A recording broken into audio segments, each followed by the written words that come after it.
Assalamualaikum warahmatullahi wabarakatuh. Kembali lagi bersama saya Rahman. Oke, di video kali ini teman-teman semua, kita akan belajar bareng ya, Microsoft Excel dan saya akan bagikan ini adalah Microsoft Excel yang basic banget atau yang dasar banget. Jadi khusus untuk teman-teman yang baru belajar cocok banget nih ya. Oke, langsung aja ya untuk bersingkat waktu. Oke teman-teman semua, di halaman atau di layar teman-teman semua ini kan udah tampil satu layar full ya. Ini Microsoft Excel dan saya kebetulan pakainya Microsoft Excel 2019. Jadi seharusnya sih dari 2010 ke sini itu nggak ada yang berubah ya. Dan secara tampilan cuma beda-beda dikit aja. Oke, yang pertama-tama saya akan sharing adalah di Excel itu ada namanya workbook, ada namanya worksheet. Nah, ini harus hati-hati ya, kadang sering sekali ketukar antara workbook sama worksheet, apalagi buat teman-teman yang baru belajar atau baru misalkan baru beli buku tutorial kayak gitu ya. Nah, di sini kan ada saya tulis atau kasih nama filenya adalah basic Excel 1. Nah, ini adalah keseluruhan ini disebut sebagai workbook kayak gitu ya. Keseluruhan tampilan ini adalah workbook kayak gitu. Terus apa sih yang worksheetnya? Worksheet itu ada di bawah di sini ya, di pojok kiri. Nah, kebetulan ini di worksheet-nya udah saya tambahkan lagi satu sheet yaitu namanya keyboards kayak gitu ya. Ini yaitu shortcut untuk penggunaan Excel sehari-hari kayak gitu. Oke, secara default-nya sendiri nih kalau teman-teman buka file Excel itu sebenarnya nama filenya adalah book 1 kayak gitu ya. Nah, kalau misalkan kita buka lagi yang baru, itu akan berurutan book 2, book 3. Contohnya seperti ini. Nah, ini jadi book 1 kayak gitu ya, karena dia masih baru atau baru dibuka secara default penamaan di Excel-nya itu book 1. Jadi teman-teman kalau mau merubah namanya nanti bisa tinggal di save as aja nih. Diklik file, save as, lalu simpan di mana aja kayak gitu atau belajar, kasih namanya bebas kayak gitu. Nanti akan merubah namanya sendiri seperti itu ya. Oke, baik teman-teman semua. Nah, di sini kan ada beberapa menu ya. Nah, di atas ini kita sebut sebagai ribbon kayak gitu ya. Jadi kalau teman-teman dapat tutorial lagi di tempat yang lain kayak gitu ya. Nah, jangan salah ini ya. Maksudnya kalau ada penyebutan ribbon berarti itu adalah menu-menu yang ada di atas ini kayak gitu. Oke, nah untuk yang di awal ini kita akan pelajari benar basic banget. Jadi teman-teman semua di sini kan ada alfabet A, B, C, D dan seterusnya kayak gitu. Terus ada deret angka 1 2, 3 dan seterusnya ke bawah kayak gitu ya. Ini sampai X, F, D. Terus kalau angkanya sendiri sampai 1048576 kayak gitu. Nah, kalau yang huruf ini dia adalah kolom kayak gitu ya. Kita sebut sebagai kolom. Ingat ya, yang alfabet adalah kolom. Yang yang angka adalah baris kayak gitu. Jadi jangan sampai keliru. Jadi kalau seandainya memang diminta untuk menunjukkan atau menyorot kolom, maka itu adalah yang alfabet seperti itu. Kalau baris itu adalah yang angka. Terus selain kolom dan baris ada juga disebut sebagai sebuah sel. Nah, sebuah sel ini yang saya klik-klik nih. Nah, ini kita sebutnya kalau sel itu sel C2. Jadi penyebutannya adalah kalau saya sorot di sini itu C2 itu penyebutannya harus kolom dulu baru baris kayak gitu. Ini yang saya sorot. Ini saya klik di sini berarti selnya sel D2. Atau teman-teman bisa lihat di pojok kiri gini ya. Sebelah sini ini ada sebuah kolom kayak gitu ya. Nah, ini adalah nama sel itu sendiri kayak gitu. Jadi tergantung di mana kita menyorotnya. Oke ya.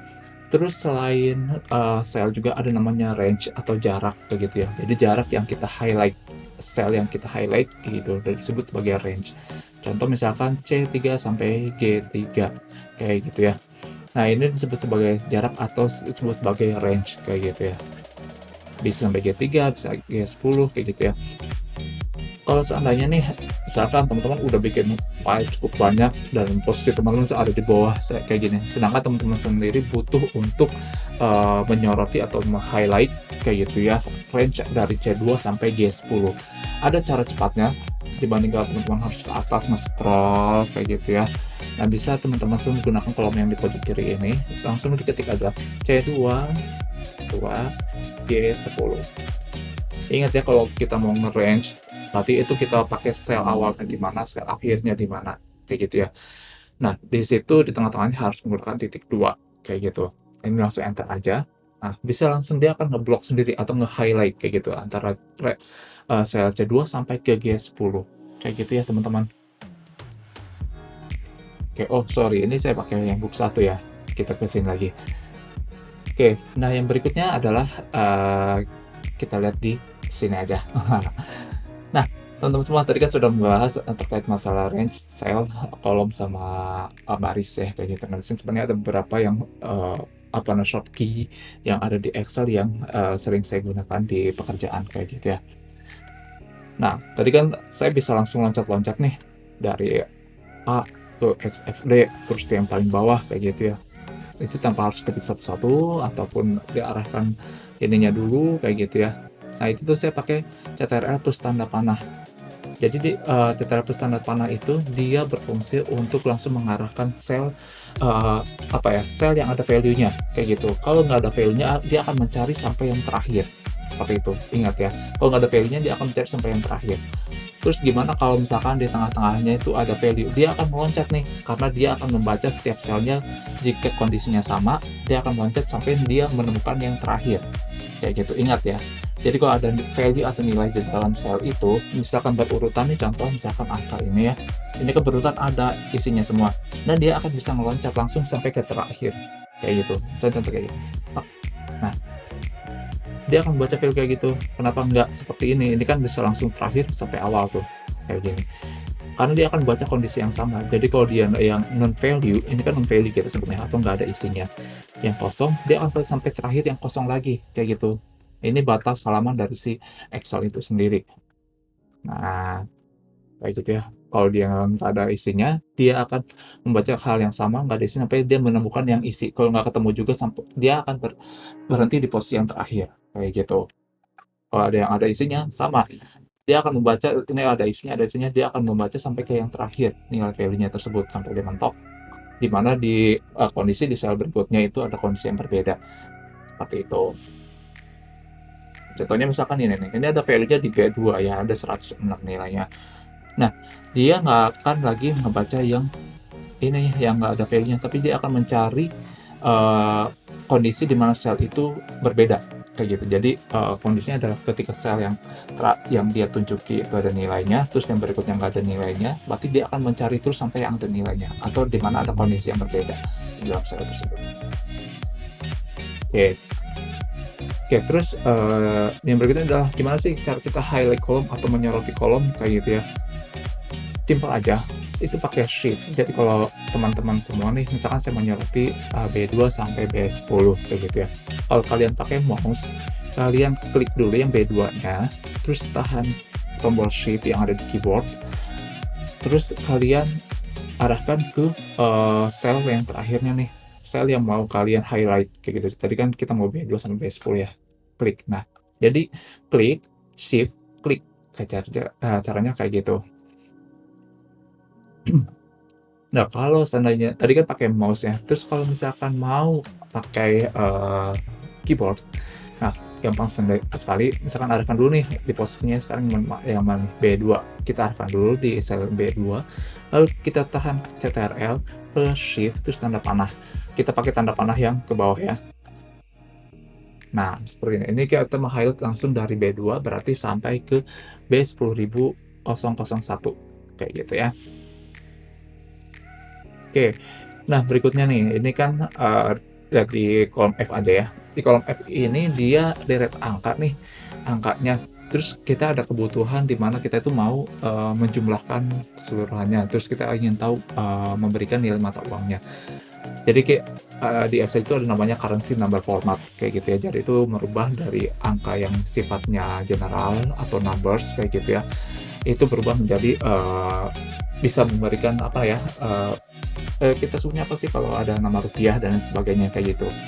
Nah, cara merubahnya sendiri gampang. Jadi kalau teman-teman semua di blok aja, cara bloknya seperti tadi ya, CTRL, Shift, terus, pakai arrow atau, tanda panah kayak gitu ya. Nah, berikutnya cara praktisnya Anda pakai Ctrl Shift 4. Itu akan otomatis langsung merubah, memberikan, tambahan atau untuk memberitahukan bahwa ini nilai jadi nilai mata uang, kayak gitu. Kan kebetulan di komputer saya menggunakan format yang Indonesia dan, currency-nya saya setting untuk di rupiah, jadi otomatis sebagai Rp kayak gitu ya. Oke, ini kita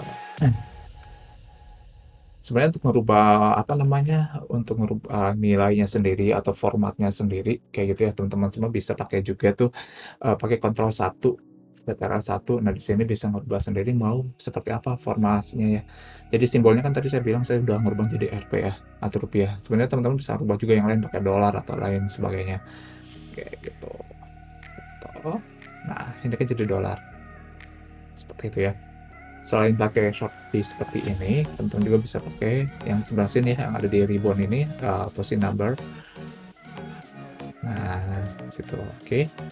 Kita rubah aja. Cuma kayak kalau saya di Excel biasanya kalau untuk menghitung-hitung, saya untuk apa nih, saya mengabaikan dulu logo apa sebutannya ya, logo rupiahnya itu, kayak gitu ya, tanda rupiahnya itu. Karena saya kurang begitu nyaman kalau melihat banyak huruf saat saya menjumlahkan kayak gitu, kecuali nanti di hasil akhir baru kita rubah number formatnya itu. Oke, kita ubah aja jadiin tambahin jadi number aja. Nah, ini menjadi numbers. Oke, nah berikutnya. Oke, nah biasanya kalau kita menjumlahkan atau total sendiri itu kan pakai rumus sum ya. Rumus sum, terus kita blok yang mana yang mau kita jumlahkan, kita enter kayak gitu. Nah, cara praktisnya sendiri sebenarnya teman-teman semua bisa pakai ALT plus yang kedatangan kayak gitu. Ini udah langsung ngeblok yang atas, tapi ngejumlahin ini ada kondisi di mana yang dijumlahkan adalah angka-angka yang ada di atas sel tersebut kayak gitu. Jadi kalau kalau seandainya angkanya ada di posisi atau di sel yang berbeda kayak gitu ya, nah itu nggak bisa teman-teman semua. Jadi mau nggak mau harus ngeblok secara manual. Contohnya misalnya ini kan nggak bisa pakai Alt plus karena dia cuma sebelah sini doang kebacanya kayak gitu. Nah mau nggak mau ya ini di sum terus kita blok seperti itu. Jadi deh seperti itu ya. Kalau max itu ya berarti nilai maksimal, min itu nilai minimalnya, terus sama rata-rata ya sama. Rumusnya sih sebenarnya teman-teman semua mungkin saya akan sedikit kasih tips kalau teman-teman semua diminta untuk mencari nilai maksimum kayak gitu ya. Lihat aja ya kita kalau nilai kita maksimum berarti rumusnya max, kalau kita cari nilai minimum berarti nilai pakai min, terus kalau nilai rata-rata kita bisa pakai average kayak gitu ya. Kita coba aja misalkan max. Berarti nilai tertingginya atau nilai maksimum itu ada 1873 ya, di kolom yang kita sorot tersebut kayak gitu ya. Terus kalau nilai minimumnya kita tulis aja seperti ini.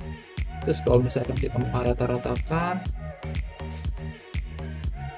nah seperti ini ya. Kalau mau dirapi saya sebenarnya suka pakai yang model accounting kayak gitu ya. Model accounting ini dia nih apa namanya, tulisan rupiahnya itu ada di pojok kiri kayak gitu.